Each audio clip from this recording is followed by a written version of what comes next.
Hey there, how you all doing? I've got the R5 MKII here, eventually, after it mucked up with the customs and that in the UK. But what I've been doing, when the weather's good enough anyway, is getting out and about so I can film some footage and get some test photos and things like that I can share with you guys. And also, as a bonus, I'm going to let you download some of it if you wish. You'll find out how to do that at the end of the video.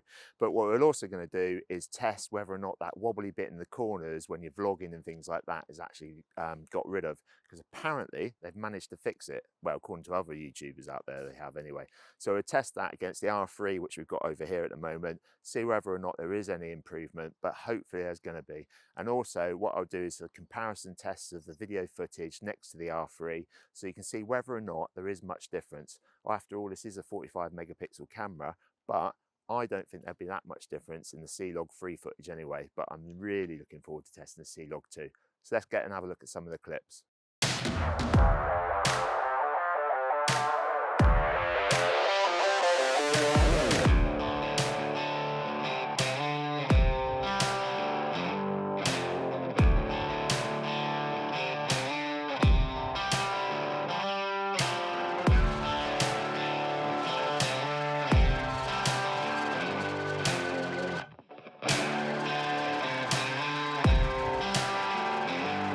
Hey there, hope you're all tickety boo. Now then, we've got the R5 MKII here, as you probably know, because that's why you clicked on the video, and we're going to be putting it through some bit of testing today. But before we do, here's today's little joke for you. What did the pony say when it had a sore throat?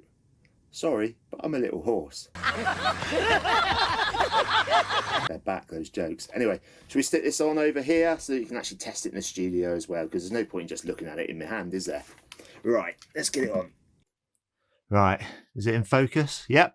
So we've got the Canon R5 MKII here, and we've got the Canon R3 over here. And you can compare the footage in the studio as well as the stuff while I've been out and about. But remember, on the Canon R3, we're in CLOG 3, and then we've got the beautiful CLOG 2 on the Canon R5 here. So what do you think about those clips that I've just shown you? Let me know in the comments down below.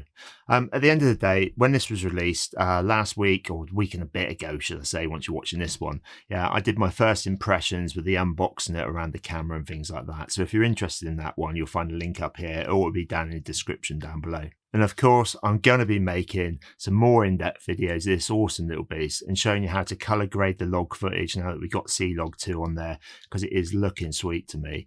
So don't forget, hit the old subscribe button if you haven't already so you don't miss out. And if you find this useful in any way, shape or form, you know what to do with that old like button, don't you? So I just couldn't wait really to see what this camera was actually capable of and get some images and footage and things like that from the camera to share them with you so that you can see whether or not even all the hype is justified. And to be honest with you, I've been pleasantly surprised. But I've got to be honest with you all, there is a little issue in mine, and it may even mean that I've got to send this beauty back. I'll let you know about it at the end of this video, because I reckon you should all go and check yours out if you've gone and brought one, because it's something you may not notice.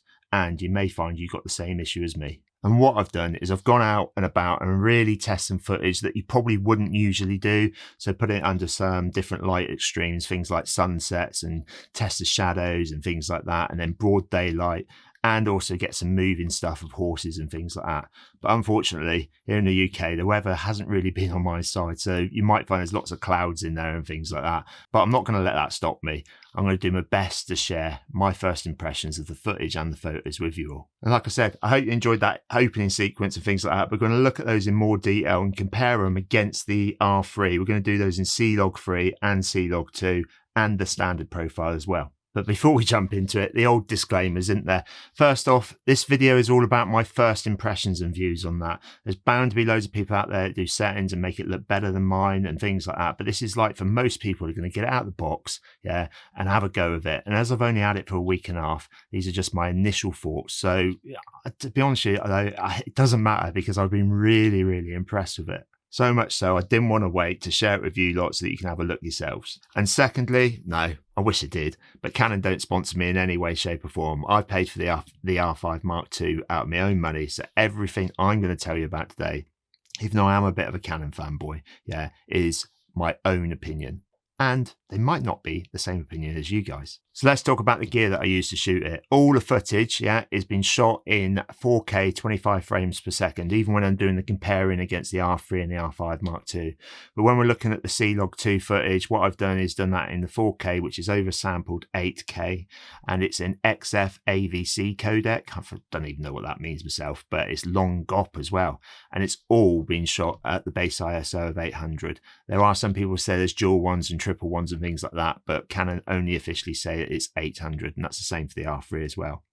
Lenses that I've used 3 of them. I've used the RF 15 to 35 f2.8, the RF, my favorite lens, this one, the RF 25 to 105 f2.8, and the RF 100 to 500 when I tried to zoom in on some of the sun shots and some of the horses and things like that. But what I haven't managed to do yet is get out and shoot some portrait stuff and things like that with the RF35 or the RF50s. That's going to be for another video because this one's going to be long enough as it is, if that's all right with you lot. Anyway, Canon itself is known for its amazing colour science, isn't it? And the R5 MKII definitely doesn't disappoint in that sample.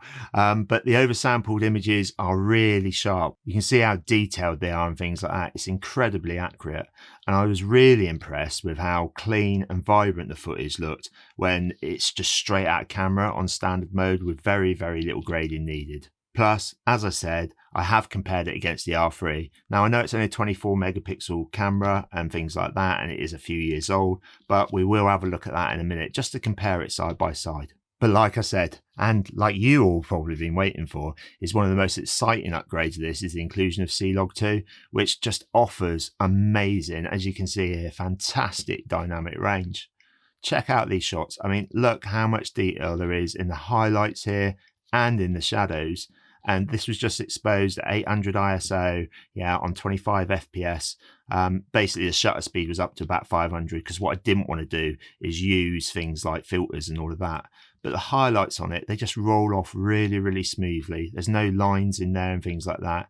And there's a huge amount of detail retained in the shadows. And you'll see that in a minute in some of the shots that I took when the sun was setting, because I did it in front of the Discovery, which is black, and played around with it and things like that. We'll have a look at that in a minute in different lighting conditions. Now, I know some of you have been sitting there going, well, you're using Lumix as well, Heath. Well, one of the main reasons I love Canon is the fact that I love photography as much as I love video. And one of the things with the Lumix is that, to me anyway, just my own personal preference, is the photos don't do quite as well, but I do love the footage that comes out of that from video. But I'm hoping, basically, at the end of the day, that the R5 MKII is going to do to video what the Lumix does, and then that way I'll be able to have the best of both worlds, won't I? Now, I'm no nerdy geek that knows much or all the technical side around dynamic range, but leading up to the release of this, there's been lots of talk about the dynamic range not being as good as the original R5. And like I said, I'm far by any expert at all. And if you want to go and find people that deep dive into that, go and check out Josh Saturn. He's absolutely awesome, the stuff he does. And of course, the old Gerald Undone. So you should go and check theirs out. But like I said, my initial thoughts, just by looking at this footage here, is that the R5 MKII handles it beautifully, both in video and photos. Look here again at the detail in the sky. It may not be some moving shot and things like that, but it's just got subtle textures in the grass, as you can see down here as well. And the depth of the shadows, you can just pull out actual detail in there rather than that murky look, which I believe you used to get with the R5 itself. And I used to get that with the R6 MKII as well, and with the R3. And the other thing I love is when I was out shooting with this, I could actually rely on the histogram without it clipping any of the highlights or crushing those shadows, which, to be honest with you, has been a bit of an issue for me in the past. Like I said, I'm no expert on it, but when you've got tools like that, you'd like to be able to rely on them. But before we check out the comparison shots against the R3, let's talk about the autofocus, which is awesome, and the stabilization. Simply put, at the end of the day, their autofocus was amazing anyway. But they have, in my opinion anyway, made a big jump forward. And you don't have to take my word for that. Go and check out Jared Poland and things like that, and all the other people that had it first of all. Not only is the autofocus fast as hell, I mean really fast, unbelievably fast, it's really sticky. And then when you use one of the functions on there for animals, humans, planes, trains or automobiles, it does something really well that no others seem to do.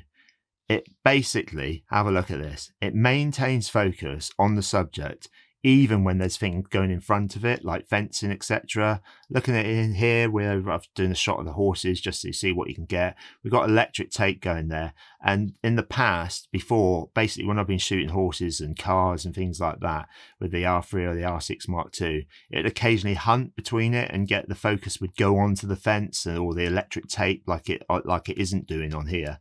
But to be honest with you, I didn't get that once with this. It was absolutely awesome. And I really, really can't wait to test it out at those sports events that I go to and some of the surf championships that are doing things like that.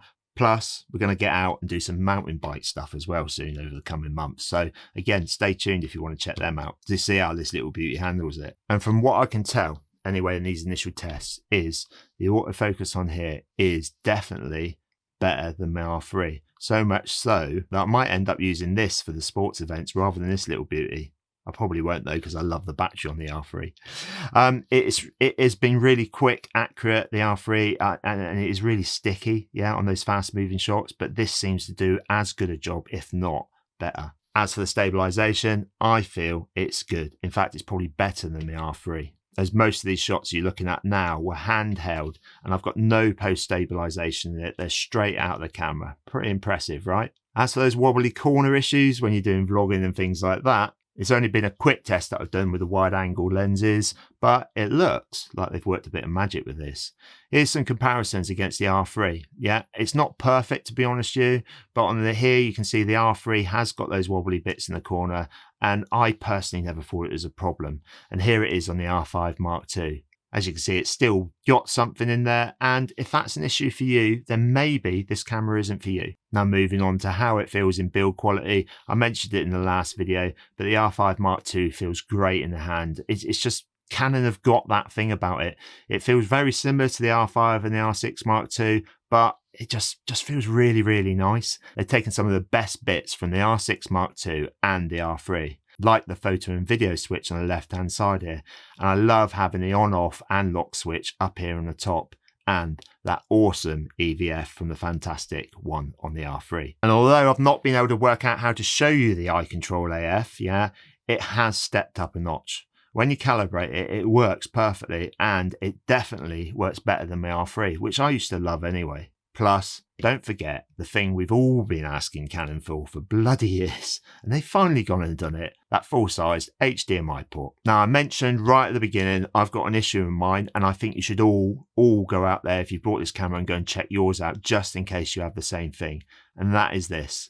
I don't know if you can see it as clearly as I can with the naked eye. However, there appears to be an air bubble on the sensor, and although it doesn't appear to have affected any of the footage or photos I've took, yeah, you can see here, if that fluctuates around and you're using long exposure and things like that, I think it may have an impact. And long exposure is one of those things I don't actually do that often, but I'm really looking forward to getting into it because my good friend Seb, yeah, is going to teach me how to do it, and he really, really wants to get his hands on this 45 megapixel beast. And like I said, if you want any of this footage, be it the CLOG 2, the CLOG 3 stuff, or any of the standard stuff, or any of the photos, then let me know in the comments down below, and I'll work out how to send you some of it so that you can have a play around with it yourself. Just don't publish it as if it's your own, all right? Anyway, thanks for watching, everybody. And as always, if you found this one useful in any way, shape, or form, make sure you hit the old like button because it does help the channel out. And then you can subscribe as well if you haven't done already for any more sort of in-depth reviews, tutorials, or just getting out and about and things like that. And one other thing, like they all say, there's loads of links down below. And yes, they are affiliate links, but it doesn't cost you any extra whatsoever. We get a bit of a kickback, which helps me buy more stuff to be able to put on this channel and test out for you. And as for that extra content that's coming on the R5 Mark II, well, when I get my new one back, that is, I'm going to be showing you how to really, and I mean really easily, color grade your C-Log footage, your C-Log 2 footage, your C-Log 3 footage. And yes, I'm not going to try and sell you my own LUTs. So stay tuned for those. Stay safe out there, everybody. Get out and about and have some fun making stuff. And above all, keep smiling. See ya.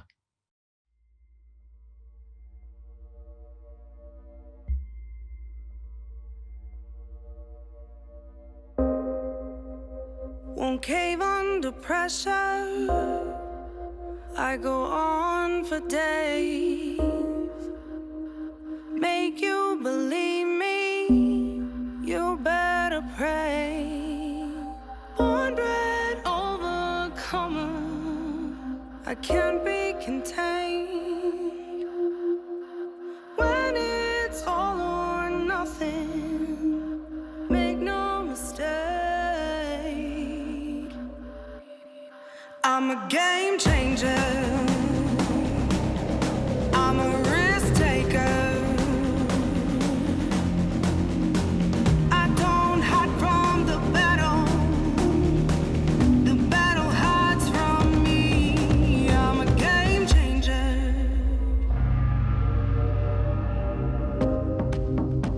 No time for excuses. No time for regret. I'm gonna do it. You won't forget. Born bred overcomer. I can't be contained. And when it's all or nothing, make no mistake, I'm a game changer.